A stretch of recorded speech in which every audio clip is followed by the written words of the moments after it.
She mocked, "Oh, look at the tough guy, demanding to know where I was till 4 a.m.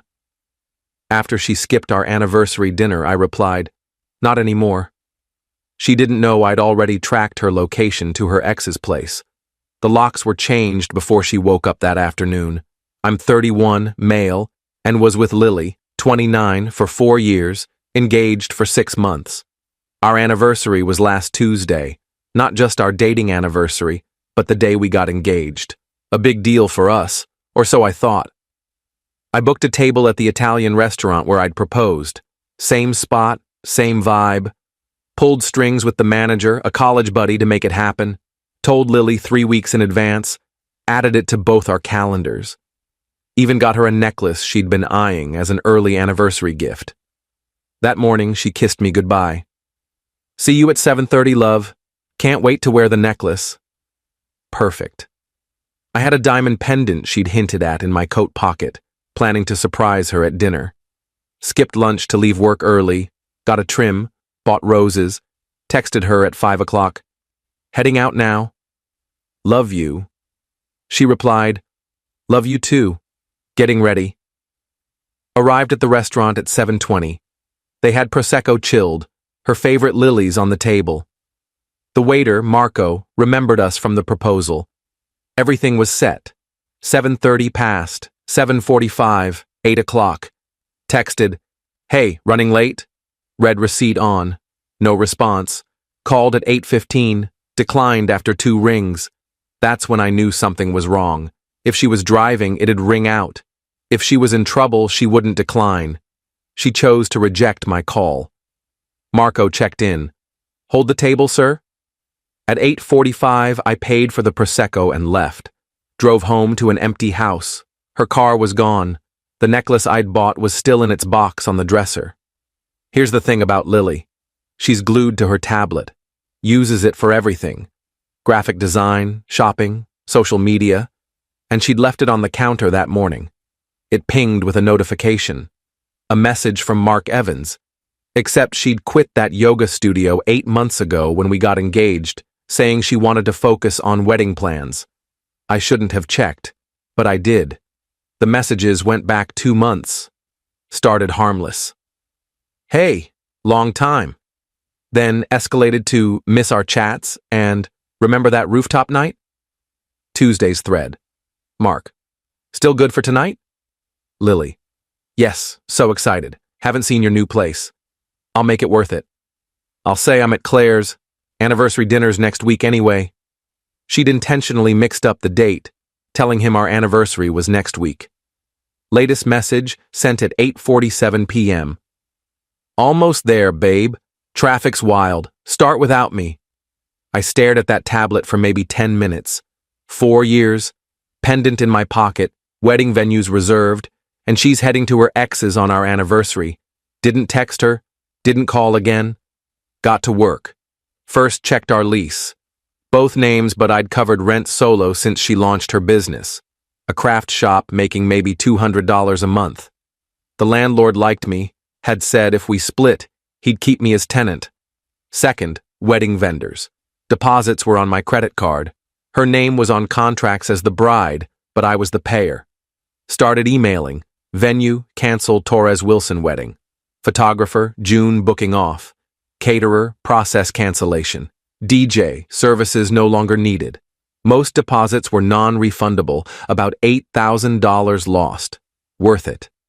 At 11:30, she texted, "At Claire's, girls' night got wild. Don't wait up," I replied. Packed methodically. Her art supplies, yoga gear she never touched. Jewelry I'd given her, left it, technically gifts. Her grandmother's vase collection, inherited, carefully wrapped. I'm not heartless. At 4:15 a.m., her car pulled into the driveway.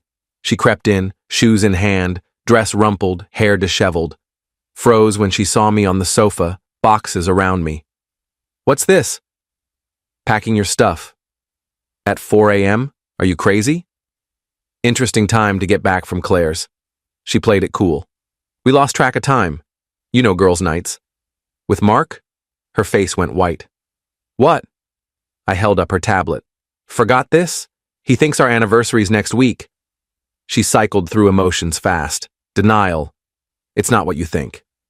Anger. You snooped in my messages? Bargaining. We just talked. Nothing happened. Then the taunt. Oh, wow, tough guy wants to know where I was till 4 a.m. Controlling much? Not anymore. Handed her a folder. Copies of all cancellation confirmations. Venue, photographer, caterer, everything. She flipped through, hands trembling. You canceled our wedding? What wedding? Can't marry someone you're cheating on. I wasn't cheating. God, you're so paranoid. Your ex-fiancé, from the yoga studio, whose new place you couldn't wait to see, on our anniversary. It's not our anniversary, that's next week. Pulled out my phone, showed last year's photos, same date. Her own Instagram. 1 year engaged to my forever. She sank to the floor. Oh my God. Yeah, but you told Mark it was next week. Easier to lie to him than me? Update 1. The entitlement exploded once the shock faded. After realizing she'd forgotten our actual anniversary, Lily tried to turn it around. This is on you. You should have reminded me. I did, 3 weeks ago.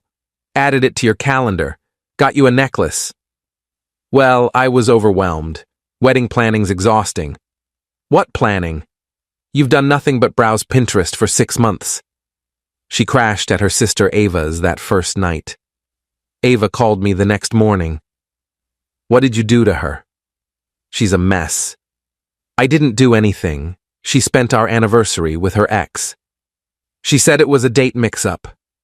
She told him our anniversary was next week to sneak off on the real date. Silence. Then, oh, yeah. Wednesday, Lily came by while I was at work. I'd taken the day off, parked down the street, watched her load her car, then followed discreetly. She didn't go to Ava's, went straight to Mark's condo complex. Interesting. Thursday, the entitlement ramped up. She called from Ava's phone. I'd blocked hers. We need to talk about the wedding deposits. What about them? I want half back. Half of non-refundable deposits? You canceled without asking me. I deserve compensation. You were at your ex's. For the last time, nothing happened. Then why lie about Claire's? Because I knew you'd flip out like you're doing now. Her circular logic was stunning.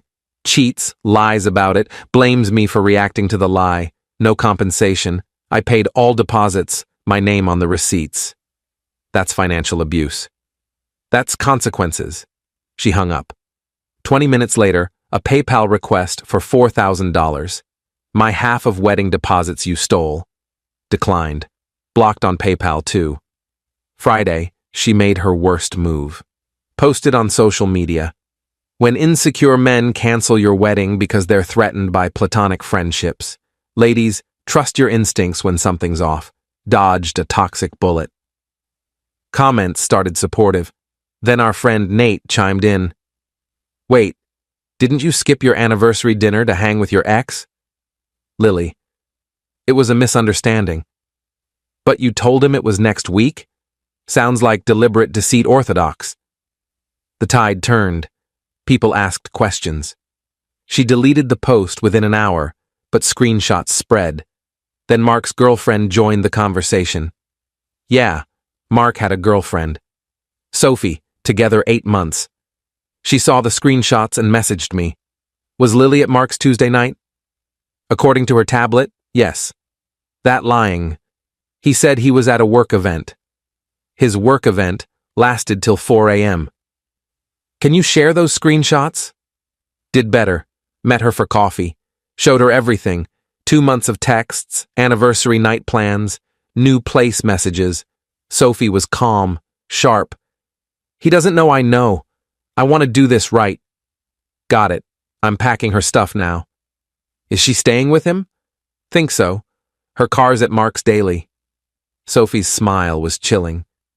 Perfect. Saturday afternoon, a text from an unknown number. This is Mark. We need to talk, man to man. No thanks. Lily's staying here and it's causing problems. She needs her stuff from your place. It's packed. Ava can grab it. She says you're holding her grandmother's vases hostage. They're wrapped in the garage, like I told her. Look, I don't want trouble. Sophie's suspicious, and Lily needs somewhere stable. The nerve.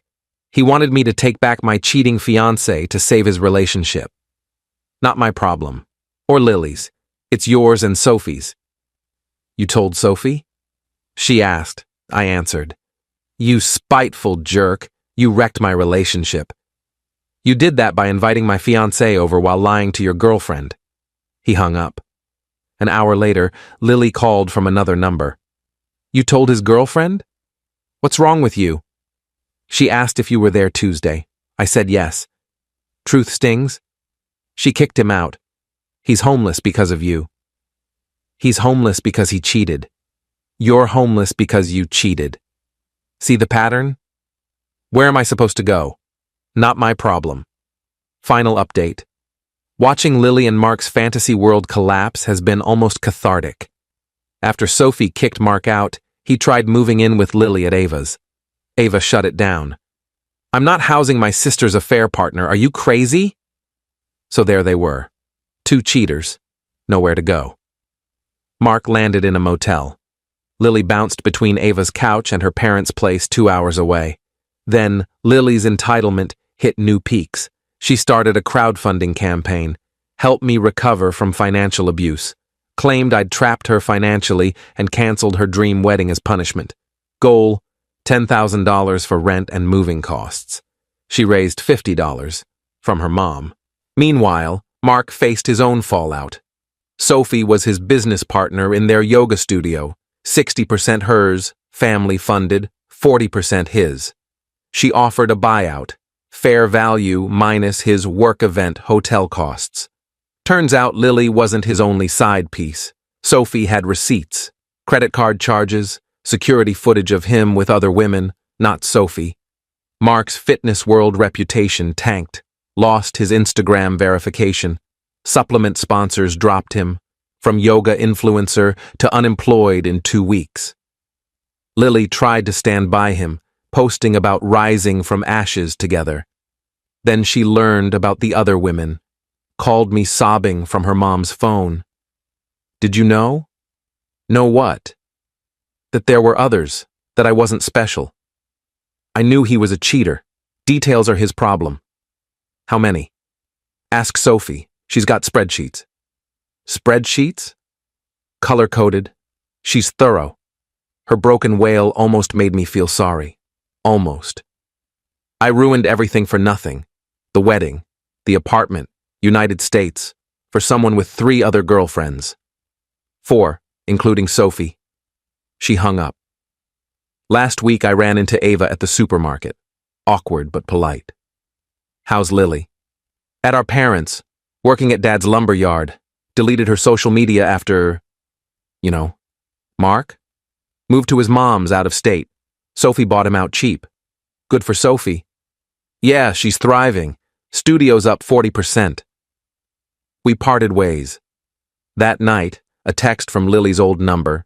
She must have reactivated it. You'll probably delete this, but I need to say it. I threw away 4 years for 2 months of attention from someone who didn't even know my full name. You deserved better. Ava told me about the pendant. I'm sorry. Not asking forgiveness. Just needed you to know. I didn't reply. Nothing to say. The pendant? Returned it. Used the money for a solo trip to New Zealand. Always wanted to go. Posted one photo. Pure scenery. No caption needed. My apartment's calm now. Started dating Sarah from my hiking group. She values anniversary dinners and hasn't mentioned any yoga exes. Lily's in her hometown, probably selling nails at her dad's shop. Mark's teaching aerobics at a community center somewhere, per fitness gossip. They both played games. She wanted the thrill of an ex while keeping a fiancé's security. He wanted to collect women like trophies. Now they're both alone, starting over. I learned something crucial. When someone shows their true self, like skipping your anniversary for their ex, believe them the first time. The locks didn't just change that night, everything did. And honestly, best $8,000 I ever spent. Small price to dodge that bullet. Not anymore, Lily. Not anymore.